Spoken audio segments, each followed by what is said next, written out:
I'm Ashley Malik, and I help midlife moms to feel amazing using nutrition and mindset strategies that give you the healthy, happy, and confident life you've been striving for. After losing 65 pounds in perimenopause, tackling gut health issues, and surviving breast cancer, I've learned that health and wellness is so much more than just gathering information. Learning to rewire your brain and your thoughts lets you take all that valuable information and put it into action so that you actually get results. Here, you'll get strategies for eating healthy food without feeling deprived, systems for making nutrition work for you and your family, and steps to rewire your brain so that you never have to rely on motivation again. If you're ready to be healthy, have more energy, and thrive in midlife, you're in the right place. This is the Family Fork Podcast. Hello there, my friend, and welcome back to the Family Fork Podcast. I am so excited to share this episode with you today because for the first time ever in 75 episodes, I have a guest for you. On today's episode, you are going to hear from my husband, Asim, who has been with me on my health journey since the very, very beginning. He's been with me through all of my Hashimoto's and thyroid issues, through all of the gut health problems, perimenopause, breast cancer, and now he's helping me navigate full-blown menopause because of my cancer treatments. We have navigated all of our ups and downs together. We've learned to eat differently. We've had to balance our social lives differently, especially once I quit drinking alcohol. So you'll hear about that. And we've had to learn how to manage our expectations around social events, especially for those times when I didn't have a lot of energy and I just wasn't feeling great. So it goes without saying that my personal health journey has had a major impact on our relationship and our marriage for the last 14 years. So today, I want to give you a really good behind the scenes look at what it's actually been like in a relationship and in a marriage to have all of these health challenges. And my hope is that if this episode really resonates with you, I want you to take some time to share it with your spouse or your partner so that you can start a conversation. Having that conversation will really help you to get the support that you need and get the buy-in from your partner so that you are both on the same page when it comes to what you need in order to feel your best through perimenopause, gut health issues, menopause, and all the way into old age. So with that, I want you to join me in welcoming my husband, Asim, to the Family Fork Podcast. So, honey, welcome to the podcast. Well, thank you. I'm more than honored. As we mentioned in our morning walk when I froze my face off, it was super cold outside today. So we were walking in and she's like, well, you're my first guest. I'm like, well, you're my first podcast. So happy to be here. I'm so glad to have you here. So I want to just jump right in and I want to go right back to 2014. Years and years ago, when I was first diagnosed with Hashimoto's and hypothyroidism, severe nutrient deficiencies. And it was in that moment in time that I made these massive changes to what I ate. I went all in on the autoimmune paleo diet. And when I first started doing that, I'm curious, like, what were your thoughts? Did you think like, oh, this is just like a phase of healthy eating? Or did you have any thoughts about how it might impact our relationship? Yeah, I think the very first thing that I felt was, what are you talking about? What is an autoimmune disease? I've kind of heard about this and read nothing. I've just heard about it from other people. Hashimoto's, it sounds like it's an odd little name for an illness. And so all of these new terms that just kept coming my way, and my first thought was, okay, well, go to a doctor and get it fixed. And as the thing progressed, and as I started learning about it, it wasn't just go get a pill and fix it. This is a condition that is going to stay and it's not really going to go away. So, and I it took me some time to understand all of that. And there's new names coming my way. There's FODMAP and SIBO, and there's just so many things. Like you can't eat tomatoes because it's got seeds in it. What do you call that? Nightshades. Yeah. Nightshade, right? So Nightshades. that's Yeah. like nightshade. I had no idea what a nightshade is. I know what a nightingale I've heard, but I don't know what a nightshade is. And so just trying to figure out all these different dimensions of food and limitations. And yes, I thought it'll just get fixed in a month or two or three, but that clearly didn't happen. So I was overwhelmed, Yeah. to say the least. But then I could only imagine that if I was feeling overwhelmed, what must you be feeling? Yeah. Yeah. I think it did. It felt overwhelming to try and navigate the different things that all of a sudden I could eat or couldn't eat. And it was a journey for us to sort of figure out, like, what do we eat? How do I manage my energy levels? Because at that time, the Hashimoto's was really making me so tired. And I think I experienced this again in perimenopause and now in menopause.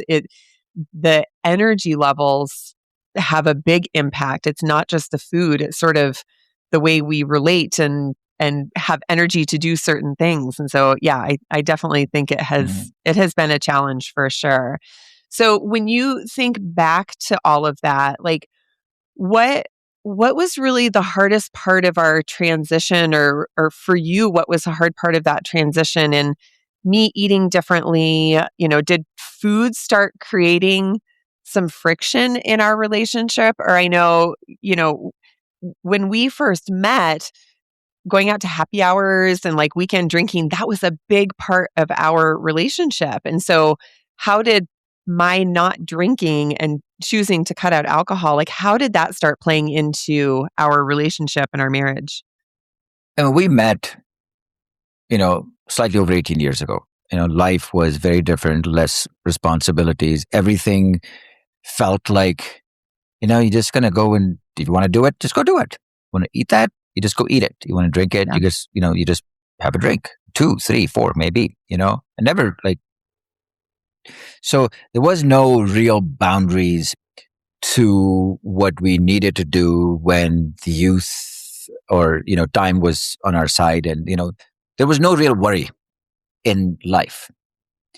And so we did what we could. And then, as you grow older, I suppose that also starts to change. And when you went through, initially discovered this illness, and it didn't just come as one, right? It just kept, Yeah. when you have one, and I learned that too, when you have one autoimmune disease, you have multiple other things going on. And then there's the whole idea of gut health, and there's other areas, and you go to a doctor and they just want to get you a pill and then you try and get away. So all of these boundaries that started drawing around, I found it, frankly, difficult to, first of all, accept, then difficult to navigate.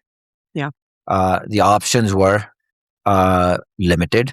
What do I do? Who still cooked in the house, and which I ate very gladly. And you're a good cook, so now whatever you were starting to make also tasted good too, right? Yeah. And so I was okay with eating all those things. So eating, food, drinking, this is not just one or two things. It's basically a lifestyle that you have, that you're used to, that just flows. And it's been flowing, and it's a habit of doing whatever you want to do. That's also a habit, right? So suddenly you put boundaries around that, it becomes difficult. And so me trying to figure out what to eat, the good news was that you were helping with that because you were guiding with it. So I didn't have to go through that journey of figuring out what to do. You were just doing the hard work.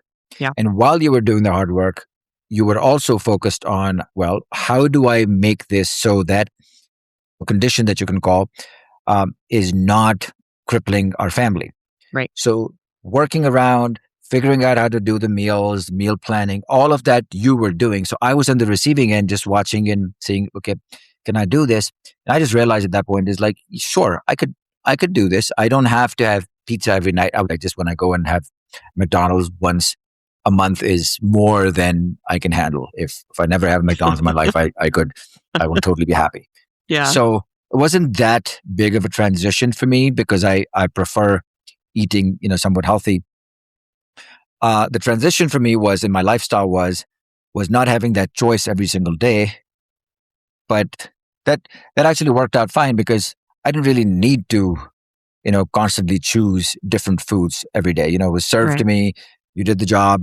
Uh, the harder part was definitely in my social life. So all the friends that we have created over the time, there's alcohol involved.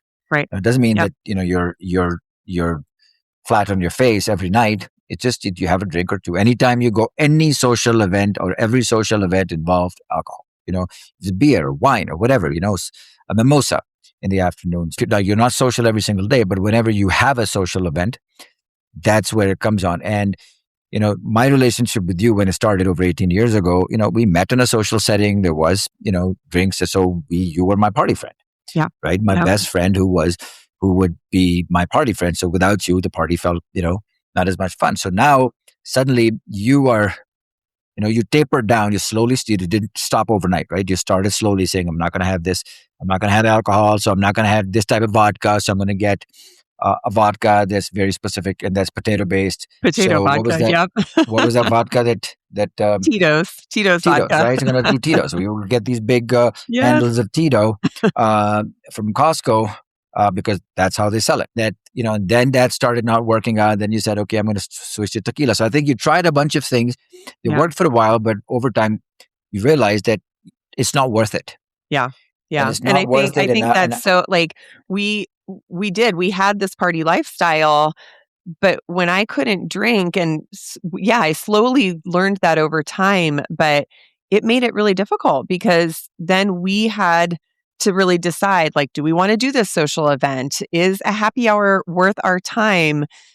And for me personally, I know I've talked about this on previous episodes that I really had to tune into who am I when I'm not drinking? And so I think, if you're listening out there today, whether you struggle with the food piece or the drinking piece or both, I think it can all be really impactful in a relationship. Who am I in my relationship and my marriage when I am not drinking? And that was a big piece to our relationship when we first met. So it's definitely, yeah, it's definitely been impactful. And I'm curious to know, you have watched me try literally every diet under the sun. I have tried low FODMAP, autoimmune paleo. I eat gluten free, just straight up paleo, SIBO friendly, like all of these different diets. You have watched me order in so many different supplements trying to support my energy, my gut health, my weight management, all of those things. You've also seen how hard it is for me. And so being on the other side of things, what has that been like for you in the days, the nights, the weekends that I'm crying to you and saying, I can't figure it out. I don't know how to make myself feel better. Like what has that experience been like for you? the journey is long, right? So you went through trying to talk to doctors. Doctors don't really have answers for most of these things because, they're in the job of giving pills. And this is not something that you can just resolve with just giving pills. It's a fundamental change in your lifestyle, which is, starts with your gut, is what you're going to put into your body, which, certain types of food, certain types of things that you are going to put in, certain things you're not going to put in. So, it's what you're going to add and what you're going to subtract. So that's a very different journey than, asking a doctor what to do. So I think from understanding the medical world is not as up and up on solutions for this. And in that, I found obviously lots and lots of challenges. So first of all, because I couldn't understand any of it. I think if anybody who's going to take something away is like, you cannot understand if you're not going through this, the amount of Mhm. effort this takes to go and make this substantial change in your life. It is difficult to understand. Yeah. Is why do I have to have broccoli? Why should I not have this fried food? Why can I not have canola oil in that manner? So all of these things and things that you are also eating or drinking. The interesting part is we don't even think about the ingredients inside them. They slip so many things in it. So when I see you now reading the ingredients when you're buying something that's packaged, because you have to at some points, the number of things that you point out that I can't even spell. If I can't spell something or figure out what that thing is, I probably shouldn't be eating it, right? Yeah. So that whole journey, I would say, was not without frustration. I think anybody, but I can imagine that it wasn't just my frustration. You're 10 times more frustrated with it than I am, but you're also 10 times more motivated than I am at it. So which creates a separation of saying, do I really have to do this as well? But trying to do things separately all day long, eating differently, eating a separate meal, I think that is more painful than focusing and saying, you know what, at the end of the day, I will also get healthy from this stuff. If I Yeah. don't eat something that's packaged with something that I cannot spell and that's taken out of my diet, well, you know what? So be it. Yeah. Yeah. I think that that's, a lot of my listeners, I think, struggle with getting that buy-in from their partner because it also means their partner is having to cut out gluten, cut out dairy, cut out things that don't, you can eat bread, you can eat naan, you can eat all sorts of things that I can't eat. And it's been so many years that most of the time I don't really care. But I think a lot of women listening, they struggle to get their partner's buy-in when their partner can eat all the gluten, all the dairy, all the things. And so, that's why I really came up with my method of component cooking, because I want you to be able, if we have hamburgers one night, I want you to be able to have a hamburger with a bun, a whole wheat bun, and that works for you. And I just have to have an alternative. And that really, I think, came out of this necessity to be able to cook for what I needed, but also to give you what you want. But then you can also offer me support, knowing that I can't eat that gluten bun, I can't eat the cheese, but we can still sit down and have a meal together, and it doesn't have to feel so isolating. I Asim has been an amazing supporter for me in seriously all the nights and days that I have cried and struggled, because it hasn't been an easy journey. And I think just as human beings, we, like Asim has said, you want to go to the doctor and you want a pill that's going to help make you feel better. Or if you're in perimenopause, you want hormone replacement therapy and you just want to wake up and feel better the next day. And the reality is that I have been on this journey for 12 years. And even still today, I'm finding things that I have to adjust. And, watch for a future episode. I'll be talking about my histamine issues, which is something that a lot of women in perimenopause encounter. So, getting the support and the buy-in from your partner is so, so important, because once you start to address your health challenges, it's a lifelong journey. You don't just all of a sudden feel better one day and then you never have to worry about it again. So it's, again, why I think these conversations are so important to have with your partner. Um, Speaking of the food, what are some things that you can think of where, like, just by nature of me cooking and deciding to take over all of the nutrition in our household, what are there some things that I have swapped out, or that you've noticed that you like better? You've always been a healthy eater, but am I giving you any swaps that you like specifically? Little things like, for example, we're having a burger and I like to put tomatoes at the bottom of my burger. Sometimes I also want to cut up a serrano pepper Yep. and put it there. That's just, I want to have a hot burger. So, that is not, you don't need tomatoes. You don't need peppers. I get it. Besides the initial frustration of not knowing what the problem is, not understanding it, you not understanding it either in the beginning, right? You spent a lot of time and years in understanding what this is, what some of the solutions are. Because an average person trying to do what you were doing, I would think, is going to go bonkers. The first thing they'll do is give me a pill, give me an injection, give me a pill, hell, tell me not to eat anything or tell me what to eat anything off. But just tell me to sort this out because I want this to stop. Yeah. It's not going to stop. And that's what I realized that. So you've done all that work. So over time, slowly, I've also adapted and figured out what I can or cannot eat in the house. And there's not much that I think that it's in our fridge that I can't eat. I love to eat fruit, so I'll eat all sorts of fruit. You don't like pineapple? I'll eat, pineapple, and I'll eat it in my yogurt. You can eat something else in your yogurt, a different fruit like blueberries. I'll eat my pineapple. So that isn't really disrupted. Burgers, sure, I'm going to have, the patty, and you'll have without cheese, and then you'll put other things around it that it makes it a lovely looking plate, sans the bun. Yeah. And I Yeah. will do that. So I think it's the switches or substitutions have been, very natural, because what you've done is you give the core meal that I can then add on to, and you'll also have that stuff for me ready, like you'll have my bun ready and all that, so which is I 100% appreciate that. Not a lot of people get that uh that level of service. Yeah. But You're spoiled in the yeah, kitchen. I'm totally spoiled. Totally spoiled. Yes, So you are. then I'll eat that, and then you'll eat, something that makes up and complements that centerpiece of the meal. And you're right. Our meals are always together. We don't sit separately Yep. and have a different, type of food.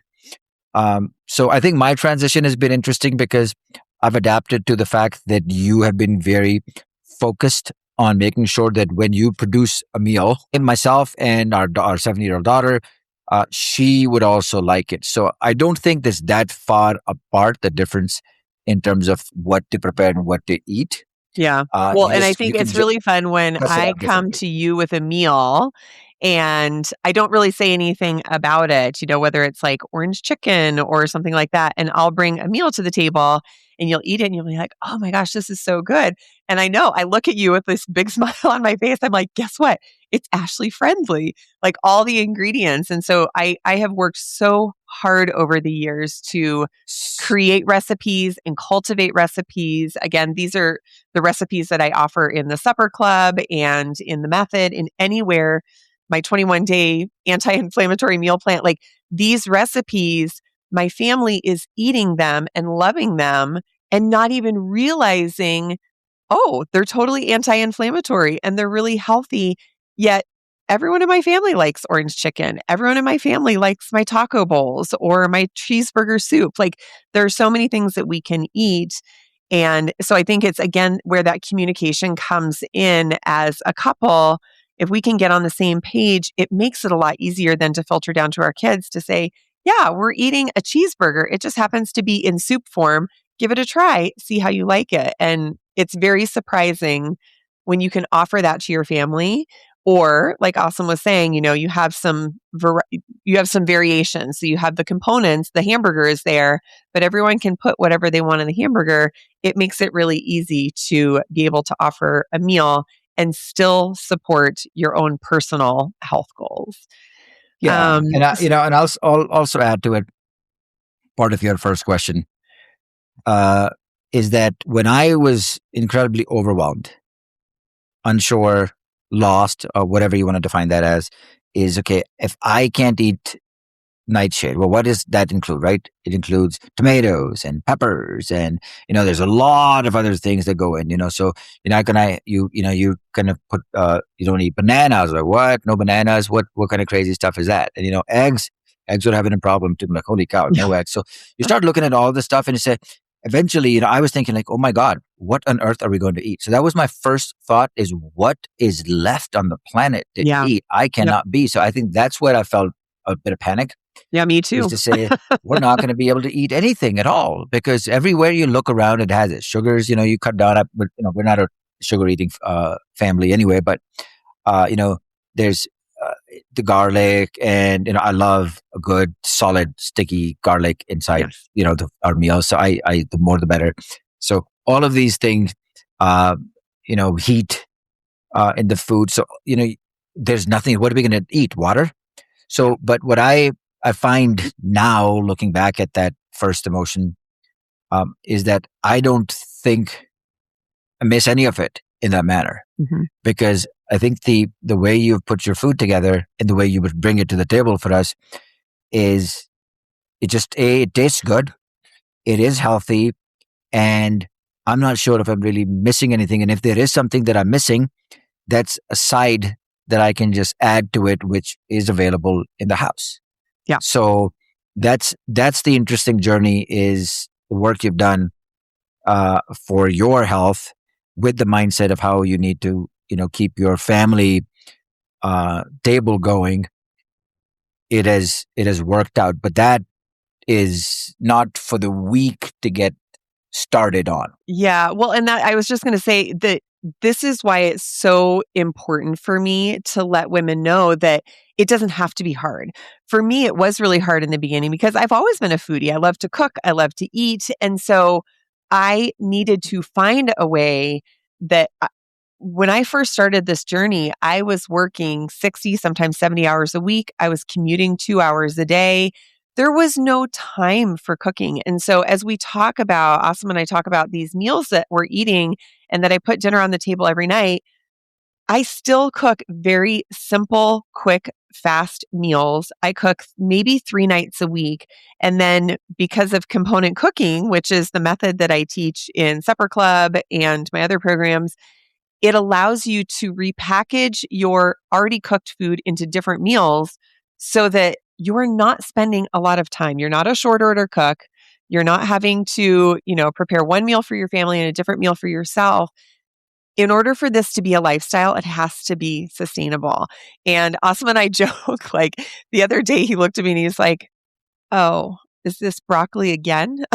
Like there are some times where I have broccoli prepped and we have broccoli 5 nights in a row. We just do. And so it's not a perfect system, but by understanding what you can eat, what makes you feel good, what brings you energy, and then being able to make some small shifts for what your family needs or would like, then it actually makes it so much easier for you to maintain your healthy lifestyle so that you can feel good and energetic and love spending time with your family or do the fun things that you want to do on the weekends. It starts with food, but in all of my work with women over the years, I can tell you the food is the easy part.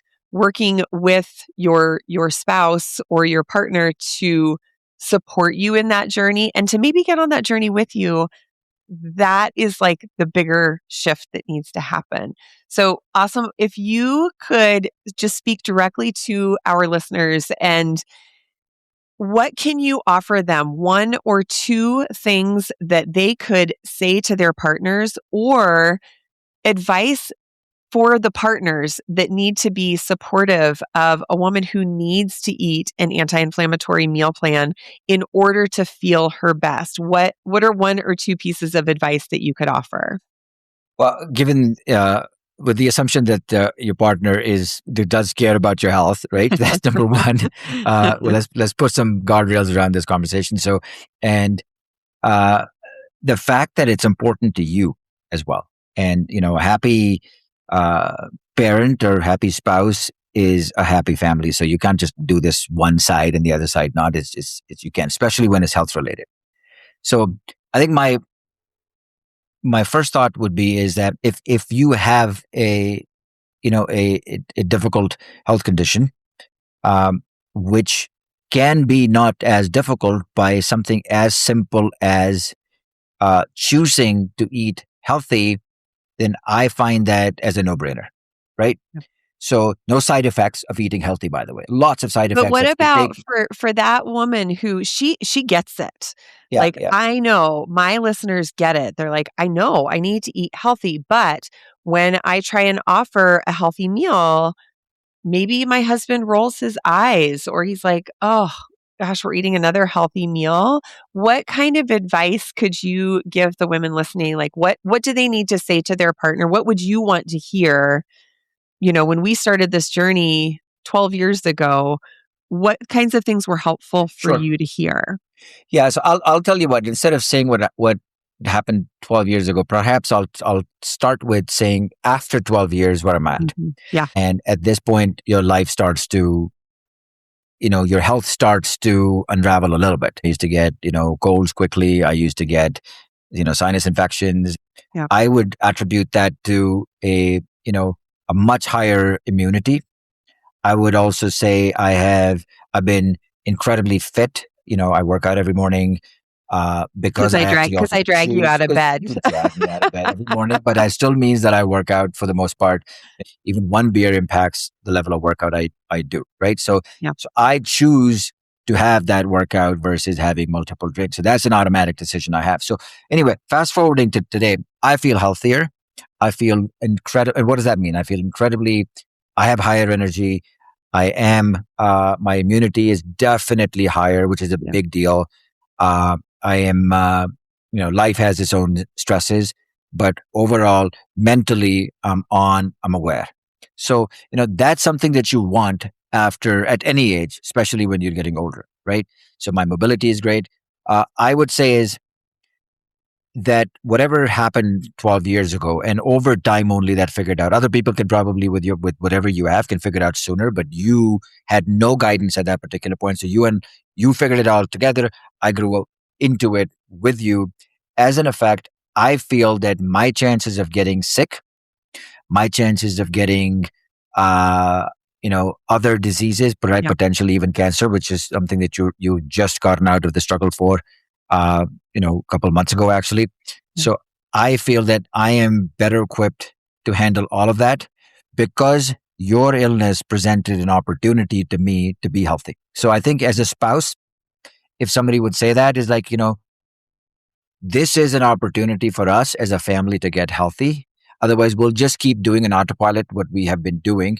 And at the age of 70, 80, which is where we'll get, it is bound to catch up to us. It is bound to catch up.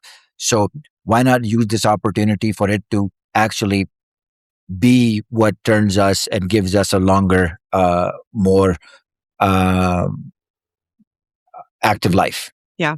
Yeah. And it's, I think women start to encounter this like age decline, I think earlier than men. I don't know statistically or scientifically that that is true, but that is my observation in working with women over the years that we start to encounter perimenopause in our late 30s, early 40s, and men are still feeling, energetic and strong and all of these things. And so I do think that it's up to women to advocate for the health of the relationship by way of what we eat, how we, work out. Really, Asim and I work out most mornings together, and I have to drag him out of bed, and he gets there, but it's actually it's become a very fun way for us to connect, to get up, to be strong together, to encourage one another. Sometimes we're doing the same program, sometimes we're not, but it has allowed us, I think, to boost our relationship in very different ways. And because we're eating healthier, because we're moving our bodies together, that gives us that many more years together. And so I think in having this conversation with your partner, with your spouse, being able to say, I want to live a long life with you. And I know these changes can feel challenging at first, especially if you and your family are going from eating a very standard American diet to eating anti-inflammatory and making a lot of food swaps. That transition can be difficult. But just like weight loss or healing or anything else, it's not going to happen overnight. So you have to just take baby steps, and I'll link in the show notes. I have a episode where I talked a lot about treating your family like your team at work and having a conversation to say, here's what I'm trying to achieve. How can we all work together to make sure that this is happening for our family and that everyone is still getting what it is that they need and want? So I'll link to that episode in the show notes. I don't remember offhand what it is. So awesome. I think just to kind of close it up, there was the us of 2014, which we were very different people. Our lives looked very different then. What do you think in that span of time has been the most positive like ripple effect on our entire family because of the health journey that I started way back when? I would go back to saying that, in life, every one of us has marker events, right? Something that happened. Sometimes it's death, that makes us rethink things. Sometimes it's the birth of your child that makes you rethink. Sometimes it's illness.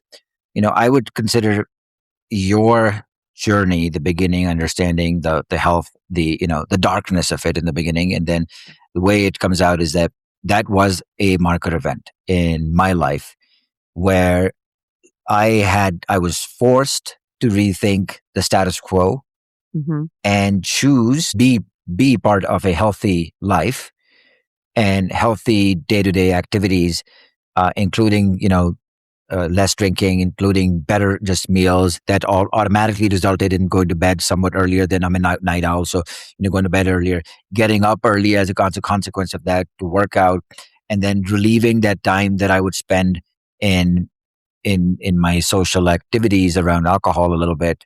So all of that combined together, plus, Saraya, who's 7 now, watching her as well benefit from that. I think this marker event is what has put me in a much better position to be 70 or 80 years old. When I look back at that particular time, I'll say, you know what, that was the point when I decided to go along in this journey with you, that is now paying dividends, that my health is where it's at. It's going to be, I can say, unless some big illness happens, I think I would have probably added at least 10 years to my life. No question.